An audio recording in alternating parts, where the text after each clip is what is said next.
Salam saudaraku, bertemu kembali dalam renungan kita pada hari ini yang saya ambil di dalam Injil Yohanes pasal yang ke-13 ayat yang ke-8. Demikian firman Tuhan.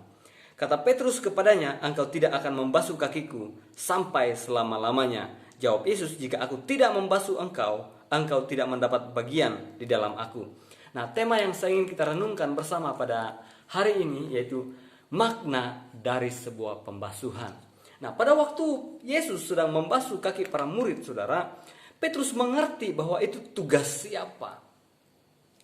Dan dia tahu bahwa itu adalah tugas seorang hamba yang telah dibeli oleh seorang tuan. Sehingga Petrus berkata dalam hatinya bahwa tidak mungkin aku akan menganggap Yesus yang adalah tuan mencuci kakiku. Karena Petruslah yang menjawab. Pada waktu Yesus berkata, "Siapa aku ini?" Petruslah yang menjawab bahwa engkau adalah Mesias, anak Allah yang hidup. Maka saudaraku, Petrus tidak mungkin akan menganggap bahwa anak Allah Mesias itu mencuci kakiku. Maka dia berkeras untuk berkata kepada Yesus, "Engkau tidak akan mencuci kakiku." Bahkan dia berkata, "Selama-lamanya engkau tidak akan mencuci kakiku." Tetapi pada waktu Yesus berkata bahwa jika aku tidak mencuci kakimu, engkau tidak mendapat bagian dalam aku. Betapa pentingnya hal penyucian itu bagi Yesus. Kenapa, saudara? Nah, karena ada 3 hal yang dia mau ajarkan kepada para muridnya. Yaitu yang pertama, yaitu supaya para murid saling merendahkan diri di antara satu dengan yang lain. Saling melayani. Makanya Yesus berkata, "Karena aku telah mencuci kakimu, kamu wajib saling mencuci kakimu." Saling merendahkan diri di antara satu dengan yang lain. Ini tugas hamba, tetapi aku telah merendahkan diri seperti hamba telah mencuci kakimu. Maka engkau wajib merendahkan diri antara satu dengan yang lain.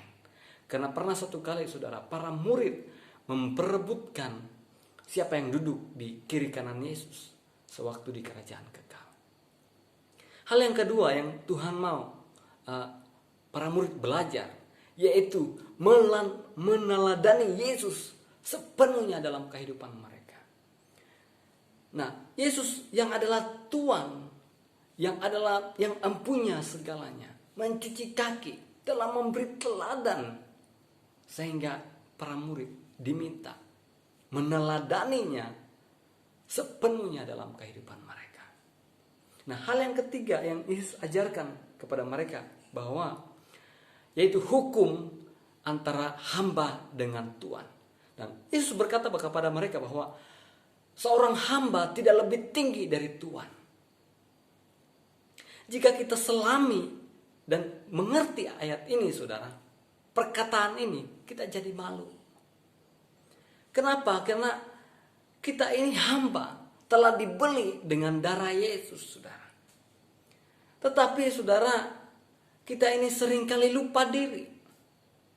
Kita ini hamba yang telah dibeli dengan darah Yesus. Tetapi karena kemurahannya, dia menganggap kita sebagai anak-anaknya dan mengizinkan kita meminta kepadanya. Tetapi karena kita lupa diri, sehingga kita meminta selalu kepada Tuhan. Bahkan pada waktu Tuhan tidak menjawab, kita marah kepada Tuhan.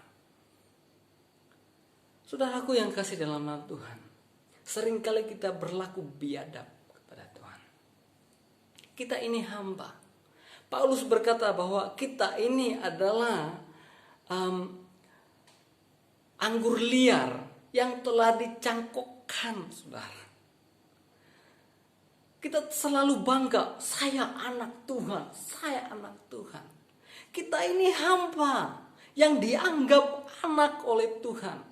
Dengan kemurahan, dengan anugerah, dia menganggap kita anak. Tetapi kita lupa diri sehingga berlaku biadab, meminta tanpa sadar status kita ini apa. Saudaraku, biarlah kita belajar menjadi malu, saudara. Ya. Jangan tak tahu malu.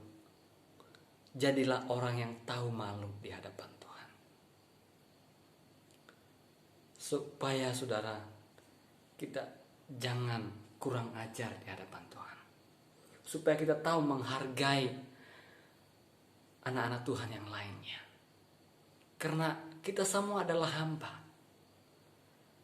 Paulus berkata, janganlah kamu saling menggigit, saling menjatuhkan antara satu dengan yang lain. Semoga renungan ini memberkati saudara, dan melalui pengajaran ini semoga Tuhan mendapati saudara adalah orang-orang yang rendah hati di hadapannya. Tuhan Yesus memberkati saudara. Amin.